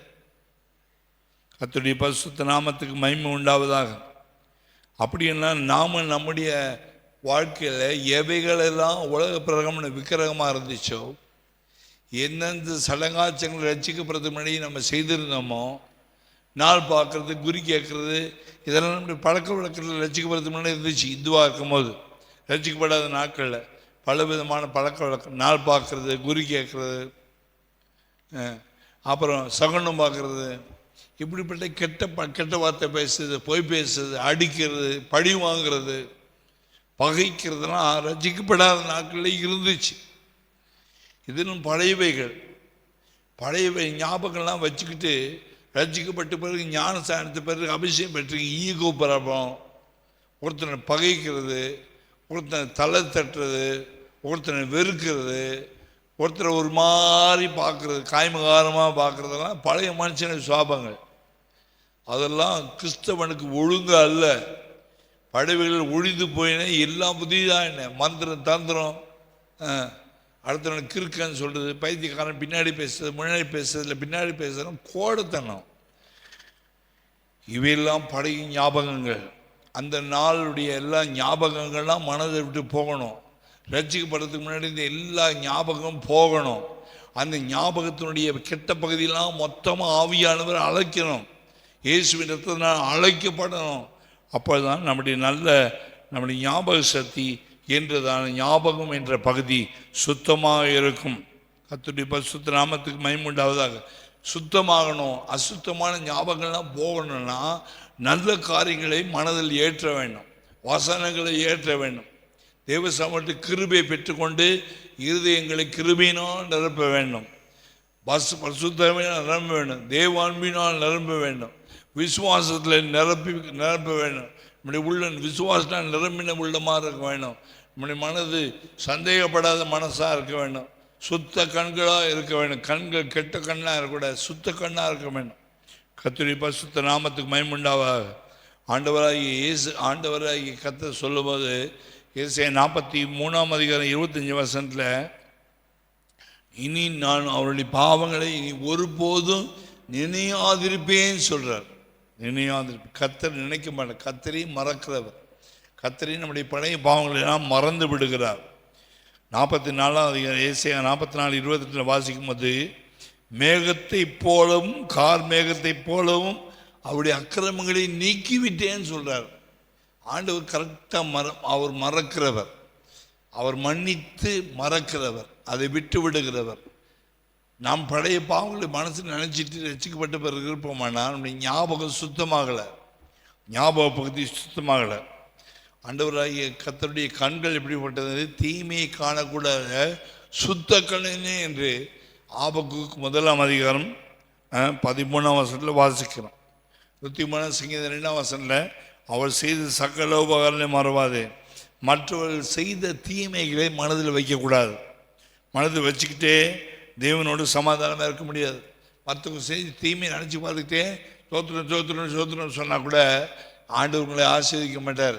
மற்றவங்க செய்த தீமையை மன்னிச்சு மறந்துடணும். போட்டோம், எது செஞ்சுட்டாங்க, எது பேசிட்டாங்க, போட்டு பரவாயில்ல. அப்படி தெளிவாயிட்டிங்கன்னா அடுத்த படிக்கு நம்மை கர்த்தர் நடத்துவார். ஞாபகத்தில் பழைய பகையை வச்சுக்கிட்டு பழைய யோசனையை வச்சுக்கிட்டே இருப்போம்னா ஒரு நாள் ஆவிக்குரிய ஜீவிதத்தில் வளரவே முடியாது. சுப்பிரமணிய பாரதியார் என்று சொல்லி ஒரு பெரிய ஒரு செய்யுள் ஆசிரியர் இருந்தார், புலவர் இருந்தார். அவர் என்ன செய்வார்னா எட்டயபுரத்தில் வாழ்ந்தவர். அவர் எட்டயபுரத்தில் இருந்த கோயிலில் ஒரு நாள் போய் கோயிலில் இருக்கிற ஒரு யானைக்கு முன்னாடி போய் ஒரு தேங்காயை உடைச்சி உள்ள சுண்ணாம்பு தடவி அந்த தேங்காயை அதை போட்டார். அது சாப்பிட்டுடுச்சு. அவரும் போயிட்டார். யானை அந்த சுண்ணாம்பு தடவின அந்த தேங்காயை சாப்பிட்டு வாயிலாம் அப்படியே கொதறி போயிடுச்சு, புண்ணாகிடுச்சு. 8 வருஷம் கழிச்சு அதே சுப்பிரமணிய பாரதியார் எட்டயபுரத்தில் அந்த கோயிலில் வந்து அந்த சாமி வணங்கலான்னு வந்தார். ஆனால் சாமி ஆசையாது, அது கையில் காலில் முன்னாடி நிற்கிற யானை ஒரு ஆசீர்வதிக்க மாதிரி தும்பிக்கை எடுத்து தலைமையில் வைக்கிற மாதிரி கொண்டு வந்தோன்னே பரவாயில்ல, யானை எல்லாத்தையும் மறந்துச்சு, நம்மளை ஆசீர்வதிக்க தலை கொடுத்தார். தலை கொடுக்கும்போது தும்பிக்கை வச்சு இடுப்பில் சுற்றி மேலே தூக்கி போட்டு பொத்துன்னு போட்டு மிதிச்சது. யானை என்பது மாமிசம், யானை என்பது ஒரு பகை உள்ளத்தில் 8 வருஷம் யானை வச்சது. சில மனிதர்கள் பகை வச்சாங்கன்னா யானையை விட மோசமாக இருப்பாங்க. யானை நமக்குள்ள படுத்திருக்க கூடாது. சாலமோன் தன் சிங்காசனத்தை கட்டும்போது யானை தந்தத்தினால் செய்த படிக்கட்டினாலே சிங்காசனத்தை கட்டினான். அந்த யானை தந்தத்தினால படிக்கட்டை செய்யணும்னா யானைகள் கொல்லப்படணும். ஆண் யானைகள் கொல்லப்பட்ட பிறகுதான் அந்த தந்திரத்தை வச்சு, எத்தனையோ யானைகள் கொன்னாதான் தந்திரத்தினால படிக்கட்டு செய்ய முடியும். 7 படிகள், 8வது படிக்கட்டு ஏறினா மேலே சிங்காசனம். நீங்களும் நானும் கர்த்தருடைய சிங்காசனத்துக்கு போகணுன்னா நம்முடைய வாழ்க்கையில் கெட்ட எண்ணங்கள், கெட்ட ஞாபகங்கள், இந்த யானைகள், பகை, வெறுப்பு, கசப்பு, பழிவங்கிற சுவாபம்லாம் படிப்படியாக கொண்டு போட்டால் அந்த அந்த கொன்னாதான், அது அந்த மாம்சத்தை கொன்னாதான், பகையை கொண்டாதான், பழைய ஞாபகத்தை கொண்டதான் உன்னுடைய வாழ்க்கை படிக்கட்டாக மாறும். நீ உன்னுடைய வாழ்க்கை யானை தந்தமாய் மாறும். கர்த்தருடைய பரிசுத்த நாமத்துக்கு மகிமை. அப்படி சரியான விதத்தில் யானையை கொள்ளாமல் சோத்திராண்டு சபையில் சொன்னாலும் கர்த்தர் உன் பாவங்களை மன்னிக்க முடியாது. பிறருடைய குற்றங்களை நாங்கள் மன்னிக்கிறது போல எங்கள் குற்றங்களை எங்களுக்கு மன்னி. அதுதான் ஆண்டவராகிய இயேசு கற்றுக் கொடுத்த பரமரஜம். நீங்கள் பிறருடைய குற்றங்களை மன்னியாமல் இருந்தால் உங்கள் பரமபிதா உங்கள் குற்றங்களை மன்னிக்க மாட்டார் என்று வசனம் சொல்லுது. அதனால் முடிந்த அளவுக்கு நம்முடைய பழைய ஞாபகம், மற்றவங்க தீமை செய்ய ஞாபகத்தை வச்சு ஜெபம் பண்ணாதீங்க. அந்த ஜெபம் கேட்கப்படாது. அந்த ஜெபத்தை கர்த்தர் கேட்க மாட்டார். என்ற பழிவாங்குதல் யாருக்குரியதுன்னா எனக்குரியதுன்னு சொன்னால் பழிவாங்குதல் தேவனுக்குரியது. நாம் பழி வாங்க போகக்கூடாது. யோசிப்பு தன் சகோதரருக்கு என்ன செய்தான்? ஆகாரம் கொடுத்தான். யாருக்கு? குழியில் போட்டு சகோதரனுக்கு யோசிப்பு என்ன செஞ்சான்? அவருக்கு ஆகாரம் கொடுத்து அவருக்கு நன்மை செய்தான். சத்துரு பசியாக இருந்தால் அவனுக்கு ஆகாரம் கொடுன்னு சொல்லப்பட்டிருக்கு. யாக்கோபு ஏசா 2 பேருக்கு பகை. ரொம்ப நாளாக 21 வருஷம் பகை. 21வது ஆண்டு யாக்கோபு வரும்போது ஏசாவோட சமாதானம் ஆகணும். சமாதானம் ஆக முடியுமா முடியாதா தெரியல அவனுக்கு. ஏசா வெட்டிடுவானேன்ட்டு ஒரு ராத்திரி ஃபுல்லாக ஜெபம் பண்ணுறான். எப்படியாவது ஒப்புரவாக வேணும், எப்படியாவது சமாதானமாக வேணும். எங்கள் தகப்பன் 2 குமாரர்களாக நாங்கள் போய் பார்க்கும்போது ஆசீர்வாதத்தில் பார்க்க வேண்டும். அதுக்கு முன்னாடி நான் எங்கள் அண்ணனும் ஒன்றாகணும் என்று உட்காந்து ராத்திரி முழுசும் ஜெபம் பண்ணி யாத்திரை ஆதியாகமம் 33:10 வாசிக்கும் போது அவர்கள் 2 பேரும் ஒன்றாக சந்திக்கிறாங்க. கர்த்தருடைய பரிசுத்த நாமத்துக்கு மகிமை உண்டாவதாக. பேதுரு இயேசு மறுதலித்து இயேசுவை மறந்துவிட்டு ஓடி போயிட்டாலும் பேதுருவை இயேசு தேடி வந்தார். அவன் செஞ்ச காரியத்தை இயேசு மறந்துட்டார். அன்பாக இருக்கிறதான் கேட்டார். என்ன மறுதலிச்சேன்னு கேட்கல. ஏண்டா எனக்கு தெரியாத சொன்னு கேட்கல. அன்பாக இருக்காயா ஏன்னா ஆண்டவர் பழிவாங்க. இயேசு கிறிஸ்து பழி வாங்கும்படியாக வரல, அன்பை அவனுக்கு உணர்த்தும்படியாக. நான் அன்புள்ள தேவன், நீ அன்புள்ளவனாய் மாறு. தேவன்கிட்ட அன்புள்ளவனாரு, பிறனிடத்தில் அன்புள்ளவனாரு. நீ அன்பாக இரு, ஊழியத்தை உனக்கு கொடுக்குறேன்னு சொன்னார். அன்பை கற்றுக் கொடுத்த பிறகு அந்த புதிய ஏற்பாட்டு ஊழியத்தை முதல்ல அவங்க கையில் கர்த்தர் கொடுத்தார். அன்பு இல்லாதவன் தேவன் அறியான். பழைய பகையும் கசப்பு வச்சுட்டு இருந்து எந்த ஊழியக்காரனும் பரலோகத்துக்கு போக முடியாது, எந்த விசுவாசி பரலோகம் போக முடியாது. நான் யார் மேலே கசப்பு வைராக்கியம் வச்சுட்டு என்னதான் நல்லா பசங்க பண்ணாலும் எனக்கு கர்த்தர் பரலோகம் கொடுக்க மாட்டார். நான் மன்னிக்கணும், மறந்தே ஆகணும். இல்லாட்டி என் சோத்திர பலிகள் கர்த்தருக்கு பிரியமாக இருக்காது. கர்த்தருடைய பரிசுத்த நாமத்துக்கு மகிமை உண்டாவதாக. இப்போ ஊழியம் கொடுத்தார் அப்படின்னா தேவன் என்ன செய்கிறான்னா ஒரு ஞாபக புஸ்தகம் வைத்திருக்கிறார். ராஜாக்கள் காலத்தில் வச்சிருந்தார். 4ஆம் புஸ்தகத்தில் கர்த்தர் எழுதியிருக்கிறாரு. அப்போ அந்த ஞாபக புஸ்தகம் என்று கர்த்தருக்கு ஒரு ஞாபக புஸ்தகம். மல்கியா 3:14 ஒரு ஞாபக புஸ்தகம் இருக்குது. சில காரியங்கள் கர்த்தர் அப்படி ஞாபக புஸ்தகம் எழுதி வைக்கிறார். நல்ல காரியங்கள், ஜெபித்த ஜெபங்கள், உன் கண்ணீரை கண்டேன், விண்ணப்பத்தை கேட்டேன். அண்ணாருடைய ஜெபத்தை கர்த்தர் கேட்டார். நோவாவுக்கு கர்த்தருடைய கண்களே தயவு கிடைத்தது. மொர்தேக்காய் சாம்பல் உட்கார்ந்த கர்த்தர் கண்டார். தானியேலுடைய உபவாசம் கேட்கப்பட்டது. 24 உபவாசம் இருக்கும்போது முதல் நாளே கேட்கப்பட்டது. பாருங்கள், தேவனுடைய காரியத்தை வைராக்கியமாக இருக்கிறவர்களை கர்த்தர் ஒரு ஞாபக புஸ்தகத்திலே தானியேல் எழுதுகிறார், மொர்தேக்காய் எழுதுகிறார், மோசேயை எழுதுகிறார், யோசுவாவை எழுதுகிறார், பவுலை குறித்து எழுதுகிறார், யோவான் அப்போஸ்தலன் எழுதுகிறார். அப்போ நீங்கள் நானும் ஆண்டவருடைய ஞாபக புஸ்தகத்தில் எழுதப்படணும்னு சொன்னால் நாம் தேவ சமூகத்தில் அதிகமாக இருக்கிறத வச்சு தான், வேத வசனத்தை தியானிக்கிறத வச்சு தான், அவருடைய நாமத்தை நேசிக்கிறத வச்சு தான் நம் பழைய காரியங்களை மறந்து விட்டு யாராவது நமக்கு துரோகம் பண்ணாலும் பரவாயில்ல போட்டோம், இயேசு பண்ணாத துரோகமாக பண்ணிட்டாங்க போனால் போதும் லேசாக விட்டுட்டு மன்னிச்சு மறந்து போவோமானால் தேவன் நமக்காக ஒரு ஞாபக எழுதுவார். அப்போ ஏற்ற காலத்தில் கர்த்தர் மொர்தெகாய் என்ன செய்தார்? அவர் உயர்த்தினார், நன்மை செய்தார். எஸ்ராவின் மேலே நெகேமியின் மேலே கர்த்தருடைய தயவுள்ள கரம் வந்து இறங்க ஆரம்பித்தது. செருபாபேலுடைய தூக்குனுடைய கர்த்தர் சந்தோஷத்தோடு பார்த்தார். பைபிளில் பாருங்கள், நிறைய சாத்ராக் மேஷாக் ஆபேத்நேகோ தானியேலை பாருங்கள், கர்த்தர் நினைவு கூர்ந்தார். கர்த்தருடைய சமூகத்தில் உட்கார்ந்து கர்த்தரையே தன்னுடைய நம்பிக்கையாக கொண்டிருக்கிற மனுஷர்களாக இருந்தனால கர்த்தர் அவளுக்கு எல்லாவற்றையும் நன்மை செய்தார். கர்த்தருடைய பரிசுத்த நாமத்துக்கு மகிமை உண்டாவதாக. ஆகையினால தேவன் நமக்கு செய்த நன்மை, தேவன் நாம் அவருடைய காரியத்தில் என்னென்ன செய்தோமோ கர்த்தரை மறப்பதில்லை. நாமும் கர்த்தர் செய்த நன்மைகளை மறந்து போகக்கூடாது. வேதத்தில் 5 புஸ்தகங்கள் இருக்குது. புஸ்தகங்கள் என்று பொதுவான புஸ்தகங்கள் உண்டு. ஒன்று சிறியோர் பெரியோர் ஆகிய எல்லாரும் அவர்களுடைய ஸ்தானத்திலே அவர்கள் வந்து நின்றார்கள். முதல் புஸ்தகம் பொதுவான புஸ்தகம். அது எங்கே வாசிக்கிறோம்? வெளிப்படுத்தின விசேஷம் 20ஆம் அதிகாரம். 20ஆம் அதிகாரத்தில் ஒரு பொதுவான புஸ்தகம் இருக்குது. 20ஆம் அதிகாரம் 12ஆம் வசனத்தில் முதல் புஸ்தகம், அதுக்கு பேர் பொதுவான மரித்தோர் ஆகிய சிறியோரையும் பெரியோரையும் தேவனுக்கு முன்பாக நிற்க கண்டேன். அப்போ புஸ்தகங்கள், புஸ்தகம் அல்ல, புஸ்தகங்கள் திறக்கப்பட்டன.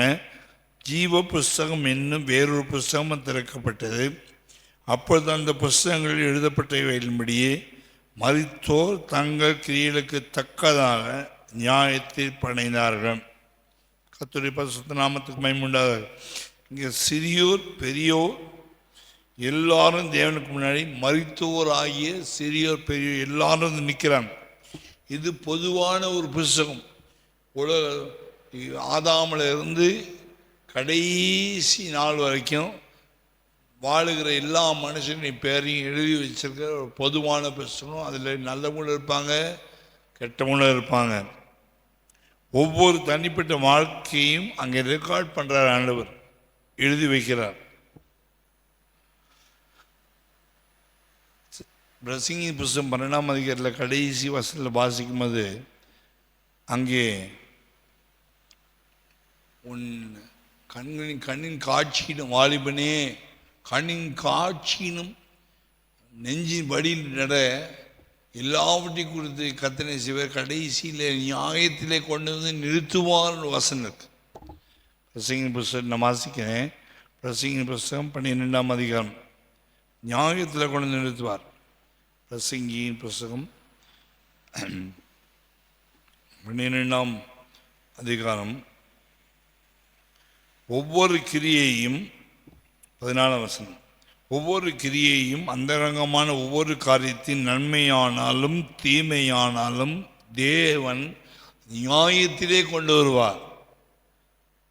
11 கடைசியில் வாசிக்கும் போது 11:9 வாசிக்கும் போது, நாம் வாலிபனே உன் இளமையில் சந்தோஷப்பட்டு உன் வாலிப நாட்களிலே உன் இருதயம் உன்னை பொறிப்பாக்கட்டும், உன் நெஞ்சின் வழிகளிலும் கண்ணின் காட்சிகளில் நட. ஆனாலும் எல்லாவற்றின் நிமித்தம் தேவன் உன்னை நியாயத்திலே கொண்டு வந்து நிறுத்துவார். ஸோ தேவன் நியாயத்தில் கொண்டு நிறுத்தும் போது நல்லவங்களோ கெட்டவங்களோ சிறியவங்களோ பெரியவங்களோ எல்லாரையும் கொண்டு நிறுத்துகிற நாள் தான் ஒரு பயங்கரமான ஒரு நாள். அதில் யாரும் தப்பிக்க முடியாது. எந்த வருஷம் நீ பிறந்த, எப்படி வளர்ந்த, எங்கே போய் பேசின, என்ன பொருளை திருடின, யாரை ஏமாத்தின, யாரோட வஞ்சகத்தோடு பேசின, யாரை போட்டு கொடுத்த, யாருக்கு 1-2 எக்ஸ்ட்ரா ஃபிட்டிங் பண்ணி சொல்லி கொடுத்த, யாருடைய பேரை நீ கெடுத்த, யாருடைய வேலையை விட்டு போகிற அளவுக்கு தப்பாக சொல்லி கொடுத்து அவன் நடுவோடு நிற்க வச்ச, யாரை அவமானப்படுத்தின, யாரை அசிங்கப்படுத்தின, யாரை கேலிப்படுத்தின எத்தனை பொருளை திருடின, ஆஃபீஸ்லேருந்து எத்தனை பேனர் திருடின, எத்தனை A4 பேப்பர் திருடின, எல்லாத்தையும் கர்த்தர் அந்த புக்கில் எழுதி வச்சுருப்பார். எந்த மாதத்தில் செஞ்ச, எந்த வருஷத்தை செஞ்ச, எந்த நாளில் செஞ்ச, எந்த கிழமையில் செஞ்ச, எத்தனை மணிக்கு செஞ்ச, நீ என்ன செய்தாய், எப்படி செய்தாய், எல்லாவற்றையும் கர்த்தர் கொண்டு நிறுத்துவார். அதுதான் பொதுவான புஸ்தகம். அது பொதுவான புஸ்தகம். அந்த பொதுவான புஸ்தகத்தில் ரொம்ப ரொம்ப ஜாக்கிரதையாக்க வேண்டும். யாரை கர்த்தர் ஞாபக புஸ்தகத்தை யாரை எழுதுறான்னா அவருடைய நாமத்துக்கு பயந்தவர்களுக்காகும். அவரை குறித்து எல்லாருடையும் ஆண்டவர் நல்லவர் என்று சொல்லி பகிர்ந்து கொண்டு சுவிசேஷத்தை அறிவிக்கிறவங்களுக்கு ஒரு ஸ்பெஷல் புஸ்தகம் இருக்குது, ஞாபக புஸ்தகம். அது விசேஷமான பரிசுத்தவான்களுக்கு அவர்கள் செய்கிற காரியங்களுக்கு ஞாபக புஸ்தகம். நான் இப்போ பேசுனது பொதுவான புஸ்தகம். இது எல்லாரும் கற்றுக்கொண்டு நிறுத்துவார். ரெண்டாவது புஸ்தகம், முதலாவது பொதுவான புஸ்தகம், ரெண்டாவது புஸ்தகம் ஜீவ புஸ்தகம். வெளிப்படுத்தல் 20ஆம் அதிகாரம் 12ஆம் வசனம். வெளிப்படுத்தல் 20:12 அங்கே வாசிக்கும் போது வெளிப்படுத்தல் விசேஷம் 20ஆம் அதிகாரம் 12ஆம் வசனம். மரித்தோர் ஆகிய சிறியோரும் பெரிய தேவனுக்கு முன்பாக நிற்கின்றேன் சொல்லிட்டு அதை கடைசி சொல்றாரு, ஜீவ புஸ்தகம் என்றும் வேறொரு புஸ்தகம் திறக்கப்பட்டது. அப்போ இது பொதுவான புஸ்தகங்கள். அடுத்து ஜீவ புஸ்தகம், ரெண்டாவது ஜீவ புஸ்தகம். யாருக்கு ஜீவ புஸ்தகம் எழுதுறாரு? கர்த்தராகிய இயேசு கிறிஸ்துவை சொந்த ரட்சகராக ஏற்றுக்கொண்டு இயேசுவின் இரத்தத்தினால பாவங்களால் கழுவப்பட்டவர்கள் யாரோ, ரட்சிக்கப்பட்டவன், இயேசு கிறிஸ்துவின் நாமத்தின் மேல் விசுவாசம் உள்ளவராகி அவரை ஏற்றுக்கொண்டு எத்தனை பேரோ அத்தனை பேரும் தேவனுடைய பிள்ளைகளாகும்படி அதிகாரம் கொடுத்தாரு. யோவான் 1:12 அதிகாரத்தை, தேவனுடைய பிள்ளை என்ற அதிகாரத்தை பெற்றுக்கொள்கிறாங்க. அவங்க தங்கள் பாவங்களை அறிக்கிட்டதுனால கர்த்தராகிய இயேசு கிறிஸ்து ரத்தம் சகல பாவம் நீக்கி நம்மை சுத்திகரிக்கும் என்ற வசனத்தின்படி 1 யோவான் 1:7-9 வசனத்தின்படி பாவம் இல்லை என்று சொல்லுமான நம்ம வஞ்சிக்கிறதா இருப்போம். பாவங்களை நாம் அறிக்கையிட்டால் கர்த்தராகிய இயேசு கிறிஸ்து ரத்தம் சகல பாவம் நீக்கி நம்மை சுத்திகரிப்பதற்கு உண்மையும் நீதி உள்ளதாக இருக்கிற வசனப்படி தங்கள் பாவமர கழுவப்பட்டவங்க. அங்கே அவங்களுடைய பேரை கர்த்தர் எங்கே எழுதுறாருன்னா ஜீவ புஸ்தகத்தில் எழுதுறார். இரத்தத்தால் கழுவப்பட்டவங்க, இயேசுவின் இரத்தத்தால் கழுவப்பட்டவங்க அவங்க ஜீவ புஸ்தகத்தில் எழுதப்படுறாங்க. ஒரு பெரிய ஸ்கூல்லையோ ஒரு காலேஜ்லேயோ எழுதுகிறாங்க. பிஏ படிக்கிறாங்க, பிஎஸ்சி படிக்கிறாங்க, எம்ஏ படிக்கிறாங்க, எம்எஸ்சி படிக்கிறாங்க, பிஹெச்டி படிக்கிறாங்க. ஸ்கூலில் +1 10th படிக்கிறாங்க, +1 படிக்கிறாங்க, +2 படிக்கிறாங்க. ஒரு நாள் ரிசல்ட்டு போடுறாங்க. எல்லா பிள்ளைங்களும் ஸ்கூலுக்கோ இல்லை காலேஜுக்கு ஓடி போய் ரிசல்ட் லிஸ்ட்டு போட்டிருக்காங்களா, என் நம்பர் வந்திருக்குதா, எக்ஸாமில் இந்த நம்பரில் தான் எழுதுனேன், இந்த நம்பர் பக்கத்தில் பாஸு ஃபெயிலு போட்டிருக்குதான்னு போகிறாங்க. எல்லா ரிசல்ட்டு பார்க்க போகிறாங்க. எல்லாம் ரிசல்ட் பார்க்கும்போது ஃபெயில் ஆனவங்களுக்கு ஒரு தனி லிஸ்ட்டு போட்டிருப்பாங்க, பாஸ் ஆனவங்களுக்கு ஒரு தனி போர்டு போட்டிருப்பாங்க. ஓடி போகிற பிள்ளைங்க எங்கே போய் முதல்ல ஃபெயில் ஆனவங்க லிஸ்ட்டை பார்ப்பாங்களா இல்லை பாஸ் ஆனவங்க லிஸ்ட்டில் போய் பார்ப்பாங்களான்னு கேட்டிங்கன்னா எல்லாருடைய வழக்கமும் நான் பாஸ் ஆகிட்டேனான்னு சொல்லி தான் பாஸ் ஆன லிஸ்ட்டில் தான் போய் பார்ப்பாங்க, தவிர ஃபெயிலான லிஸ்ட்டில் போய் பார்க்க மாட்டாங்க. ஆனால் அங்கே பாஸ் ஆன லிஸ்ட்டில் அவங்களுடைய பேர் வரலை அப்படின்னா அவங்க ஃபெயிலான லிஸ்ட்டில் போய் பார்க்க வேண்டியதில்லை, கதை முடிஞ்சிச்சின்னு அர்த்தம். யாருமே ஃபெயிலான சைடில் போய் பார்க்க மாட்டாங்க, ஃபெயிலான போர்டில் பார்க்க மாட்டாங்க, பாஸ் ஆனவங்க சைடில் பார்ப்பாங்க. ஒருவேளை பாஸ் ஆன சைடில் அவங்களுடைய பேர் வராமல் போச்சுன்னா போய் ஃபெயிலான சைடில் பார்க்க வேண்டிய அவசியமே இல்லையே. பாஸ் ஆகலை, கண்டிப்பாக நான் ஃபெயில் ஆகிட்டேன், ஃபெயிலான லிஸ்ட்டை பார்க்க வேண்டிய அவசியம் இல்லை. இப்போ ஒரு மனுஷனுடைய பேர் இங்கேருந்து உயிரோடு கர்த்தர் எழுப்பும்போது, சிறிய பெரிய ஆகிய ஜனங்களை எழுப்பும்போது ஜீவ புஸ்தகத்தில், ரட்சிக்கப்பட்டவனுடைய புஸ்தகத்தில், ரத்தனால் கழுவப்பட்ட புஸ்தகத்தில் என் பேரும் உங்கள் பேரும் அங்கே இல்லாமல் போச்சுன்னா அதுக்கப்புறம் நரகத்துக்கு போகிற லிஸ்ட்டில், பரலோகத்துக்கு போகிற லிஸ்ட்டில் பேர் இல்லாமல் போச்சுன்னா நரகத்தில் போடுற லிஸ்ட்டில் இருக்குதான்னு பார்க்க வேண்டியதில்லை, ஆட்டோமேட்டிக்காக நரகம் தான். சரி, நரகத்துக்காக கத்தனையுமே அழைக்கல. ஜீவ எழுதப்பட்டவர்கள். வேறொரு புஸ்தகத்தை திறந்தங்க, ஜீவ புஸ்தகத்தில் பேர் எழுதப்பட்டவர்கள். அட்லீஸ்ட் புதிய பூமிக்காவது போகணும்னா பெற்ற ரட்சிப்புக்காகுது, பெற்ற ரட்சிப்புக்காகுது, பாவ மன்னிப்புக்காகுது. அந்த பாவ மன்னி நிச்சயத்தை பெற்றுக்கொண்டதுனால படைவுகளை மறந்து முன்னாளவை நாடி பின்னாளவை மறக்கணும், முன்னாளதை நாடணும். பரம அழைப்பின் பந்தய பொருளை பெற்றுக்கொள்ள முடியாது. ஓடுகளின் பவுல் சொன்னது போல பின்னான காரியங்களை மறந்துட்டு ஞாபகத்தில் பழைய காரியங்களை வச்சுட்டு ஓடாமல் தூக்கி போட்டு முன்னாடி போகணும். கொஞ்சம் கொஞ்சமாக அபிஷேகம் யார் சார்ந்து பெற்றுக்கொள்ளணும், அபிஷேகம் பெற்றுக்கொள்ளணும். கொஞ்சம் கொஞ்சமாக இயேசுவை போல மாற பார்க்கணும். இல்லை ரட்சிக்கப்பட்ட கொஞ்ச நாள் மறிச்சு போயிட்டாங்க. ரட்சிப்புக்கு 10 நாள் உண்மையாக இருந்தாங்க. சிலுவைக்கல் ரட்சிக்கப்பட்டான் 10 நாள், ஒரு 3 மணி நேரம் தான் உண்மையாக இருந்தான். அந்த ஒரு உண்மையிலவனுக்கு கத்த பரதீசில் இடம் கொடுத்த போல ரட்சிக்கப்பட்டு ஒரு 3 நாள் 4 நாள் தான் இருந்திருப்பாங்க. சிலர் திடீர்னு மறிச்சு போயிட்டாங்க. உயிர்த்த காலமாக இருக்கலாம், ஒரு பஞ்ச காலமாக இருக்கலாம், ஒரு பெரிய போராட்ட வியாதியாக இருக்கலாம். அப்போ ரட்சிக்கப்பட்டாலும் அவள் கடைசி நிமிஷத்தில் இயேசு கிறிஸ்துவின் கழுவப்படும் போது ஜீவ புஸ்தகத்தில் பேர் எழுதப்படும். கர்த்தருடைய பரிசுத்த நாமத்துக்கு மகிமை உண்டாவதாக. இன்னொரு புஸ்தகம், 3வது ஒரு புஸ்தகம் இருக்குது. அது 21ஆம் அதிகாரம் 27ஆம் வசனத்தில் அங்கே ஒரு பேர் இருக்குது. 21ஆம் அதிகாரம் 27ஆம் வசனத்தில் ஆட்டுக்குட்டியானவரின் ஜீவபுஸ்தகம். ஆட்டுக்குட்டியானவருடைய ஜீவபுஸ்தகம் சொல்லுது, தீட்டுள்ளதும் அருவருப்பும் பொய்யையும் நடப்பிக்கிறதான ஒன்றும் அதில் தீட்டான காரியம் செய்கிறவங்க, அருவருப்பான காரியம் செய்கிறவங்க, பொய்யை நடப்பிக்கிறவங்க அந்த நகரத்துக்குள்ள புதிய இஸ்லாமாகிய மணவாட்டின்ற சாணத்துக்குள்ள பொய் பேசுகிறவனோ, தீட்டுப்பட்டவனோ, அருவருப்பு உபசாரம் பண்ணவனும், வேசித்தனனும், கொலை பண்ணவனும், திருநவனும், தீட்டுள்ளவனும், அருவருப்பையும் பொய்யையும் நடப்பிக்கிறவங்களுக்கு அந்த மணவாட்டி ஸ்தானத்தில் போய் புதிய இஸ்லாமுக்குள்ள ராஜாதி ராஜாவாக இயேசு பக்கத்துக்குள்ளே உட்கார்ற புதிய இஸ்லாமுக்குள்ளே பிரவேசிக்க முடியாத அந்த முழு அதிகாரம் புதிய இஸ்லாமாகிய நகரத்தை பற்றி தான் எழுதுகிறார். அப்போ தேவனுடைய ராஜ்யத்துக்குள்ளே உள்ள நுழையணும்னா நம்ம தீட்டுப்பட்டவங்களாக இருக்கக்கூடாது, அருவருப்பு நடப்பிக்கக்கூடாது, பொய்யை பேசக்கூடாது. ஆட்டுக்குட்டியான ஜீவ புஸ்தகத்தில் எழுதப்பட்டவர்கள் மாத்திரம் அதில் பிரவேசிப்பார்கள். ஆட்டுக்குட்டியானவருடைய ஜீவ புஸ்தகம் பவுல் சொல்றார், எப்படியாகிலும் அவருடைய மரணத்துக்குள்ளாகி அவரை அறியணும், அவரை ஆதாயப்படுத்திக் கொள்ளணும். அதுக்காக எல்லாத்தையும் நஷ்டம் என்று விட்டேன், குப்பை என்று எண்ணுகிறேன்.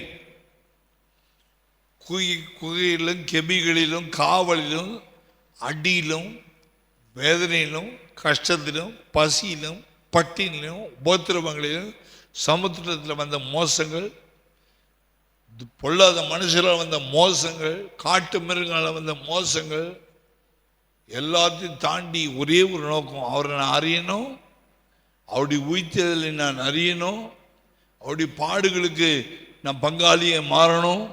எப்படி ஆகிலும் அவருடைய மரணத்துக்குள்ளாகி அப்படின்னா இயேசு இரத்த சாட்சியாக சிலுவையில் மரித்தாரனால் நானும் என் கழுத்து துண்டா வெட்டி ரோமா மன்னன் வெட்டும் போது ஆண்டவருடைய மரணத்துக்குள்ளாகி அவருக்கு ஒப்பாக அவருக்காக ஜீவனை கூட சத்தியத்துக்காக வைக்கணும்னு தீர்மானம் பண்ணார். அப்படிப்பட்டவங்களுடைய பேரை கத்தனை செய்ய ஆட்டுக்குட்டியானவருடைய ஜீவனையும் ஊழியத்தில் ஜீவனையும் வைக்கிறவன், சத்தியத்துக்காக ஜீவனை வைக்கிறவங்க, வசனத்துக்காக ஜீவனை வைக்கிறவங்க, கஷ்டம் வந்தாலும் நஷ்டம் வந்தாலும் நிந்தை வந்தாலும் அவமானம் வந்தாலும் போராட்டம் வந்தாலும் பொய்யா பேசினால் நிந்தையா பேசினா அவமானப்படுத்தினா பரவாயில்ல, இயேசுக்காக சாகவும் ரெடி, பேரை கெடுத்தாலும் பரவாயில்ல, விதிச்சாலும் பரவாயில்ல, இயேசுக்காக சாகவும் ரெடி. அப்படிப்பட்டவங்களுக்கு தான் ஆட்டுக்குட்டியானுடைய ஜீவ புஸ்தகம் என்ற ஒரு ஹை லெவல் ப்ரொஃபைலில் கர்த்தர் கொண்டு போகிறார். கர்த்தருடைய பரிசுத்த நாமத்துக்கு மகிமை உண்டாவதாக.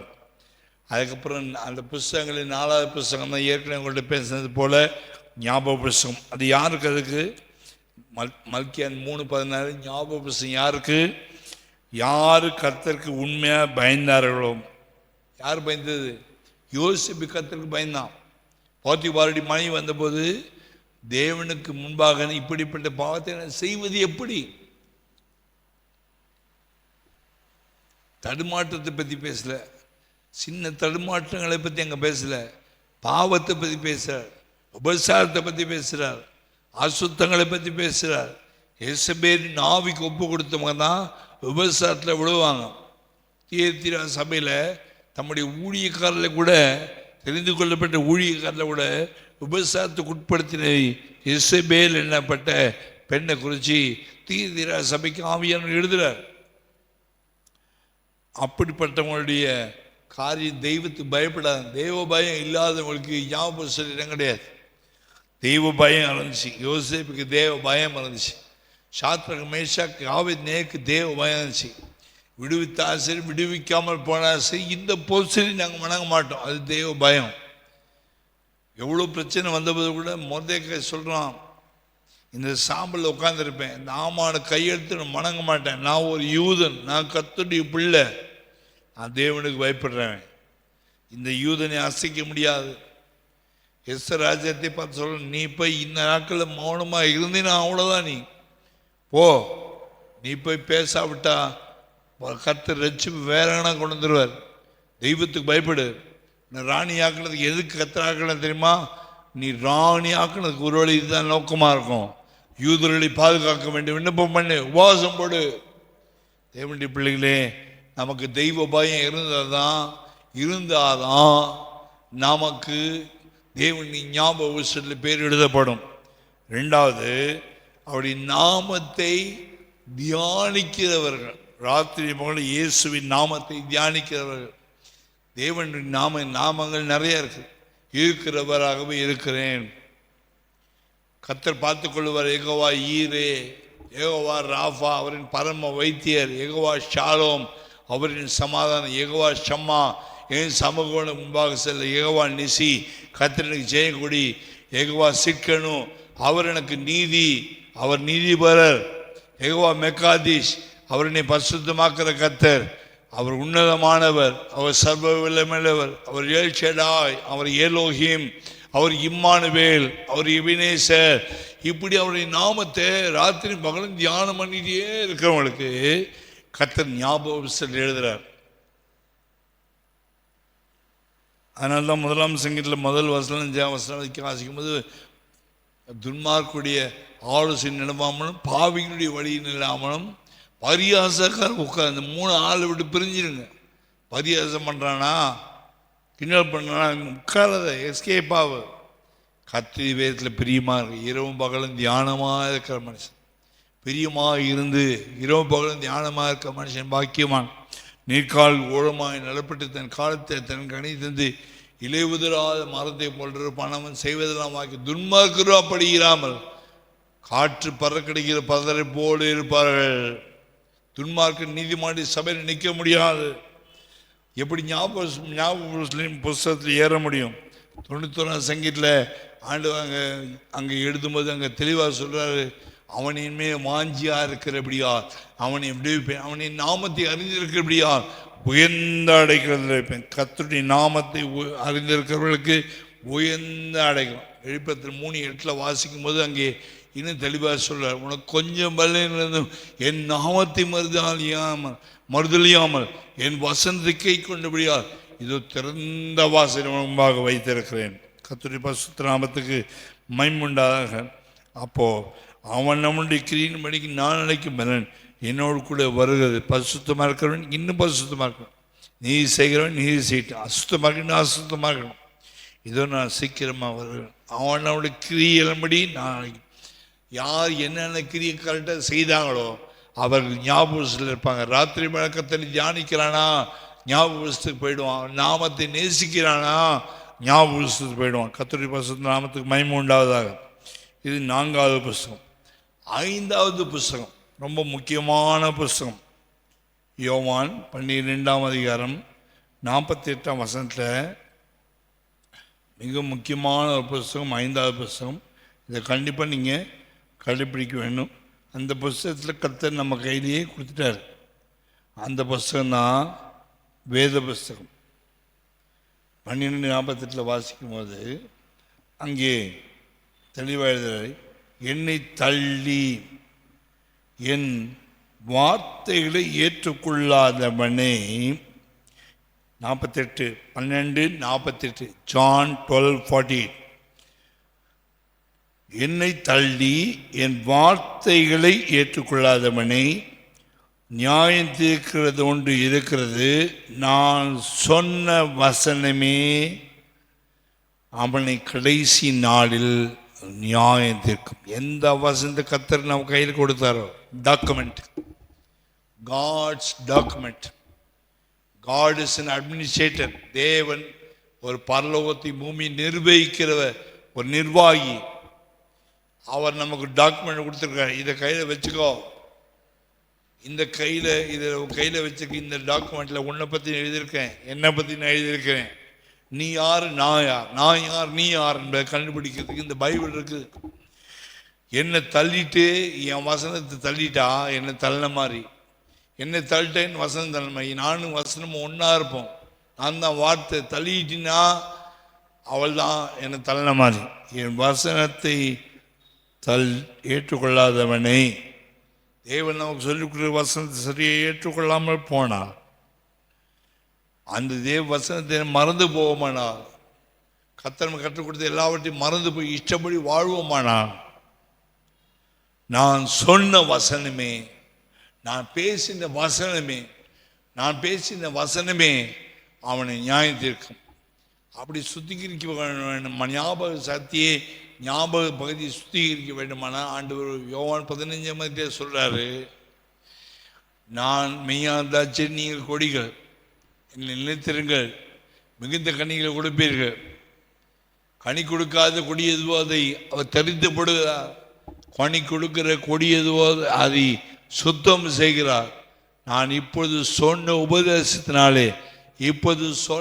உபதேசத்தினாலே இப்பொழுதே சுத்தமாக இருக்கிறீர்கள். கர்த்தர் தாமே நம்ம ஞாபக பகுதியை தொடுவாராக.